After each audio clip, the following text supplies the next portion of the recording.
powered by the Inside the Birds podcast. Now, live from inside the Matt Black Kia Studios, it's Football at 4. All right, Football at 4 is powered by the Inside the Birds podcast, which dropped today. A new one is out this morning. It's brought to you this hour by PropSwap, where America buys and sells sports bets. Go to PropSwap.com. Download the PropSwap app today. Day 8 of Eagles training camp. Adam Caplan is here to kind of discuss it all. And, Adam, there is a ton of storylines emerging from Eagles camp. A couple injuries that have factored in here.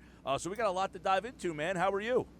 Good, Mike. I'm out in Los Angeles. I'm going on my West Coast part of my trip that I take all but last year, over the last 17 years I've been out here. So I'll see the Chargers tomorrow morning, Rams in the afternoon, then the Cowboys, who play tonight, by the way. We have the Hall of Fame game in Canton, Ohio, with the Cowboys and Steelers. That's a remake of last year's game where the game got canceled due to COVID. But I'll be with the Cowboys and Rams on Saturday in Oxnard before the Cowboys go back home to break camp. They have two sets of camp. They have it in Oxnard, California, near Los Angeles, and they go back to Dallas. So look forward to seeing those teams. And obviously with the Eagles on Wednesday, as you said, Mike, lots going on with them.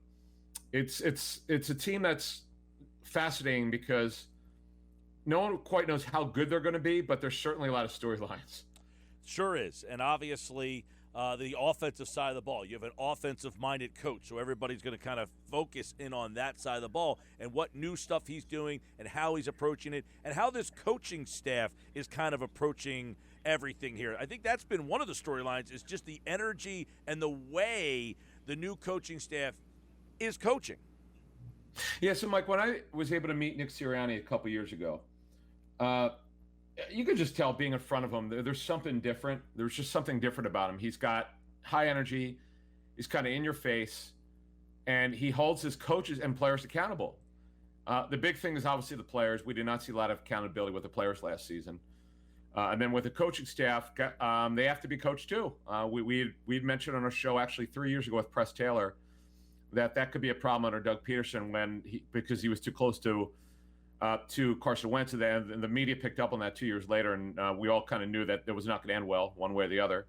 Both are out. The quarterback, Wentz, was traded, and crazily, Press Taylor is with the Colts, but in a different role than the quarterbacks. But the bottom line is when you get back to the Eagles here, there's definitely accountability. We saw it on the field.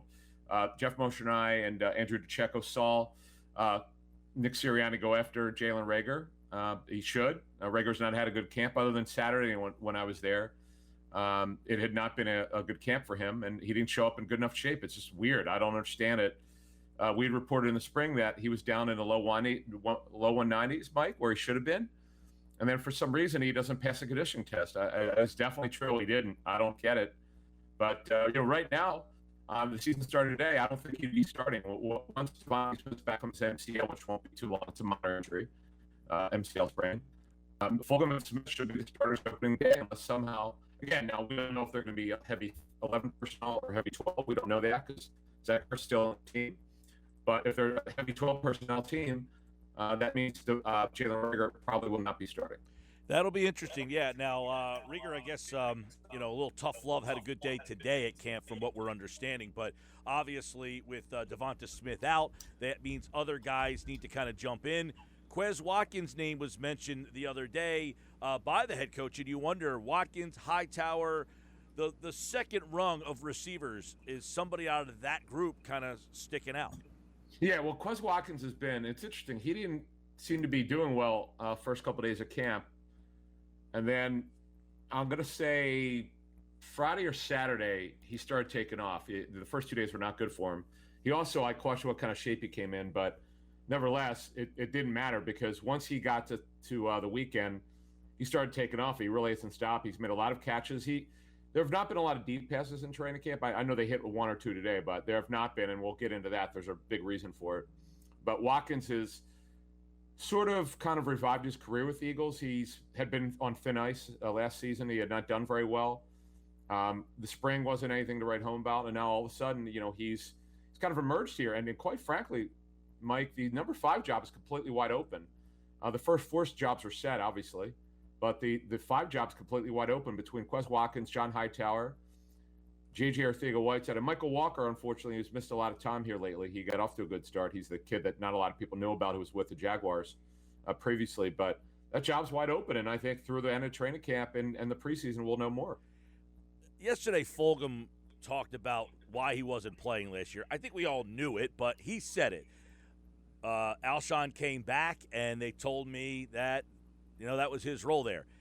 Now, somebody Which was a mistake. By the way, that was a mistake. Sure. The former coaching staff blew that one. Okay, that's what I wanted to, because somebody asked me, do I think Peterson was loyal to Alshon and played him, or that he was told by Roseman to play him because of the salary? I said, I got to imagine Peterson played him. Roseman would say, hey, I found this kid Fulgham. I want you to use him, right?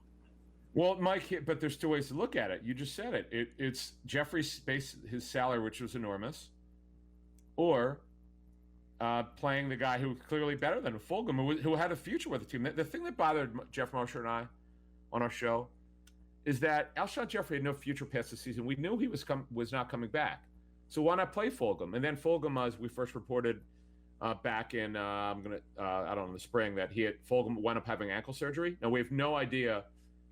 I don't know if he talked about it, whether the ankle bothered him, because he really was not on the injury report for it. It might have been a cleanup, who knows. But Fulgham gives them something they just don't have. Size on the outside, an explosion. He is that at 6'2.5". I mean, he clearly is that guy. And he's had a good, very quiet but very steady training camp so far. Which is something Shane Steichen brought up, is this big-bodied guy. We don't really have that guy. So very intrigued by how the Fulgham thing kind of plays out here and where he kind of fits in with this offense. And then you got the running back situation because, we've heard a lot of good things about guys like Jordan Howard. Kerryon Johnson, I think, has said a lot of interesting stuff. But Miles Sanders, Boston Scott, those 2 guys seem to be getting most of the reps. Yeah, well, it's actually Jordan Howard's the 2. Scott would be the 3. But what you got to understand is that it doesn't mean, like, it depends on what the situation is. Normal down and distance, Sanders is the 1, Jordan Howard's the 2. If they need a change up, if they're behind, the hurry up back could be Sanders and Scott. Scott also is competing for the kickoff return job. Scott, if they're looking for a change up in game, that would be Scott over Howard. It just depends on what the game plan is that week. But on normal situations, let's say this is what we talked about last year. The Eagles did not have an answer last year. If Sanders couldn't play, they didn't have that. Boston Scott completely failed as the fill-in. They need to know if Miles Sanders gets hurt, what is their recourse? Well, Jordan Howard would be the main guy with Scott and Gainwell backing him up. That's how you NFL coaches, not the fans look at it differently. The people who actually know what's going on look at it and understand what Jordan Howard brings to the table the other backs do not bring. That size and that ability, especially if they get a lead. He could be the guy, not that Sanders can have some of those carries, but Jordan Howard's the guy that they would turn to, not Scott or Gainwell if they had a big lead. Yeah, I know that a lot of people are very interested to see how he's going to use those running backs. Miles Sanders, one of them. And then, of course, on offense, let's stick on that side of the ball. Is it a battle at left tackle anymore, Adam? I mean, I called it. It's funny. We've probably talked about 40 players. We obviously we don't have 5 hours to do this little segment here, but we probably talked about 40 to 50 players on the show that dropped this morning. But one of the things that I declared, the Eagles are not settling yet, but I did for them. I said, listen, it's going to be Jordan Mailata. It's over. The only issue for Mailata is we reported he needed to lose a lot of weight, and he did. We're told he lost 25 pounds. He's somewhere in the 370s, right? 375, 380, which means he clearly was close to 400 if you just do the math. Don't know exactly what it was, but even if he was in the 390s, he's looking great, okay? He's been dominant. Like if you and I ranked, Mike, our top 5 players in training camp, if you rank Mailata number 1, I would not argue with you. That's how great he's been. And if you just understand where he's come from, I was at his first training camp practice in 2018. I was at his first OTA practice in 2018.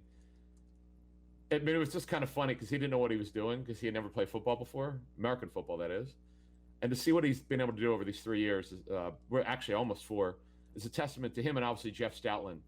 And Roseman actually, as you explained to me, Roseman sent Stoutland. He had a pro day, and not a lot of teams showed up, believe it or not. And this one is going to, if he winds up becoming a good football player, Mike, this will be one of the all-time stories in Eagles draft history. I mean, there's really nothing like this ever. I've seen. I mean, a guy who's never played football in his life is going to be not only going to win the starting left tackle job. If you understand the athleticism that he has, he's just freakish. It's really remarkable. It's crazy. Now, I guess the flip-off question to that would be, what happens next with Dillard? I mean, is he just a backup left tackle because he doesn't have versatility? Is he somebody that Roseman gets on the phone for? Where do you see his future? A former first-round pick. Well, we got to wait till training camp's over in the preseason. But once we get to August 31st, which is the cut down to the 50, what I call the initial 53, there's never a final 53. I think that's something that fans and the media don't understand. There's no such thing. It's the fluid 53. It keeps changing, but it's the initial 53, as I'm calling it.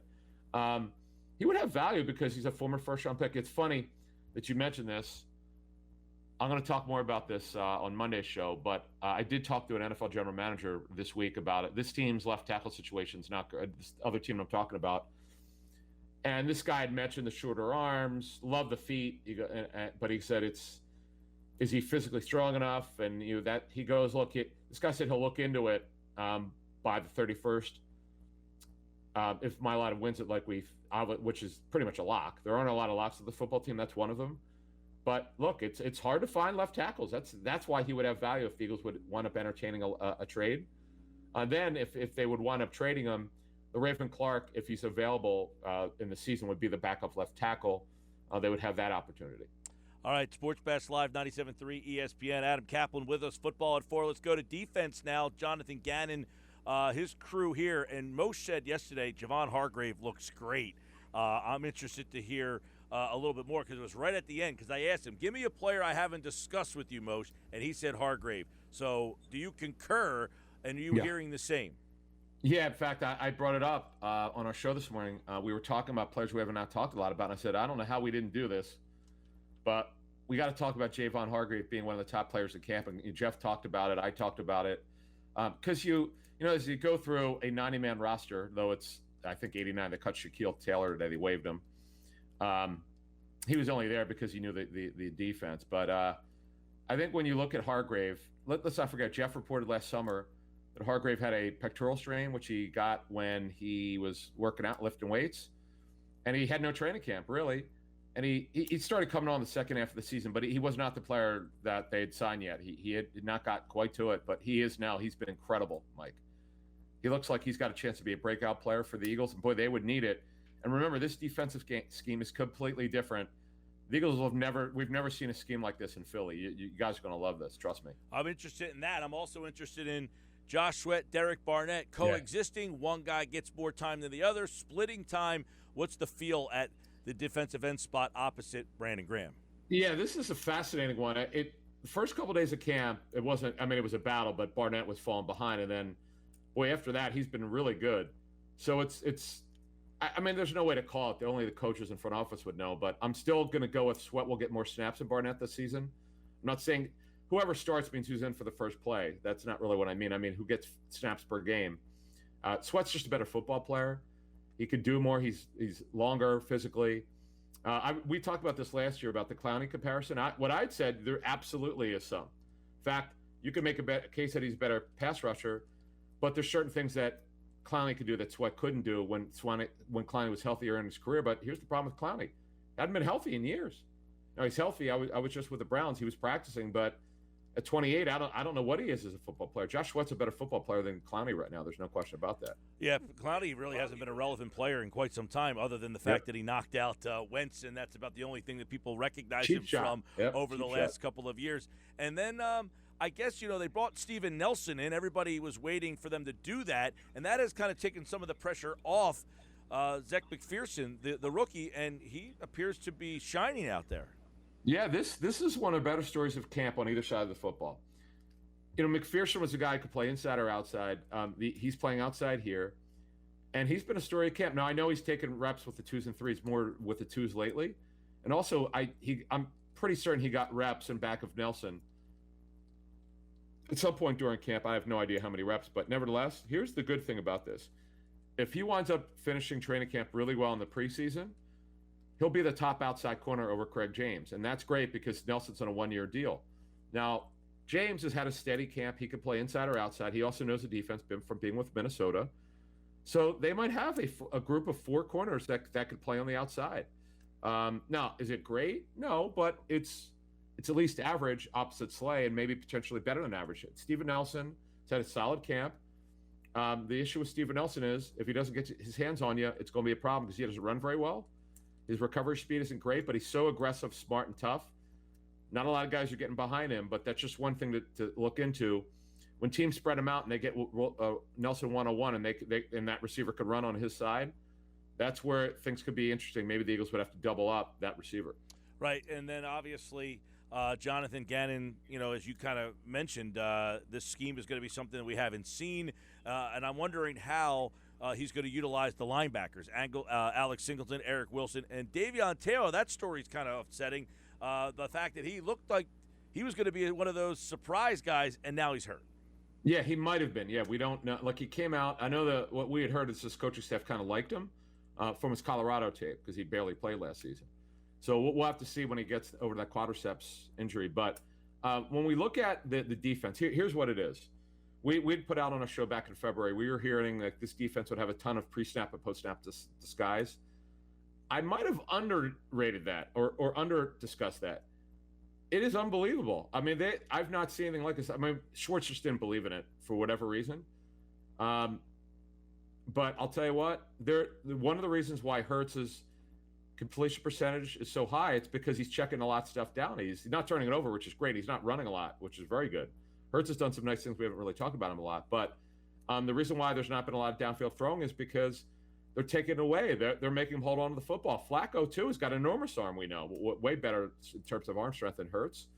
But they're not completing the kind of percentages you would think because they're doing so much pre-snap and post-snap that the quarterbacks are having to hold on to the football too long. And by the way, though they're not playing the wide 9 anymore, that will help the defensive line get to the quarterback because they're making a hold on it a little bit longer. Looking forward to Thursday night. We'll see how Jonathan Gannon's defense looks. We'll see how Nick Sirianni plays. And Sirianni, did you see the video of him at the wedding, busting in on that wedding? Yeah, awesome. Man. He's a pretty cool guy. I've talked to the guy twice. This was back at Colts camp in 18-19. And he kind of, what coaches tell me of work with him, he is what he looks like he is. He's in your face, nonstop energy. I mean, it was kind of surprising him going after Reagor. I mean, it's been reported a lot. I know people have talked about it, but me seeing it up close, I was not expecting it. And he went after him. And you know what? Reagor needs hard coaching. That is called hard coaching, by the way. Yeah. That is exactly what Jalen Reagor needs. I guess we'll leave with Deshaun Watson and whether or not there's any credence to this. We just keep hearing it. It doesn't seem to be going away, but is there any reason to think there's anything new or different here? No, the online rumor, whatever that was, nothing new. No, we're not. In fact, we decided not to discuss it on Inside the Birds. We won't be discussing it Sunday or it's Monday morning, and we're doing a live stream by tonight at 9 p.m. Eastern, and we'll probably make fun of it. No, I'm just joking. We'll laugh a little bit. We've said consistently since mid March, less than a week before Wentz was traded, about a week after Wentz was traded. We'd heard consistently that the Eagles have been on Deshaun Watson. They're interested in him, and that's that. Nothing has changed.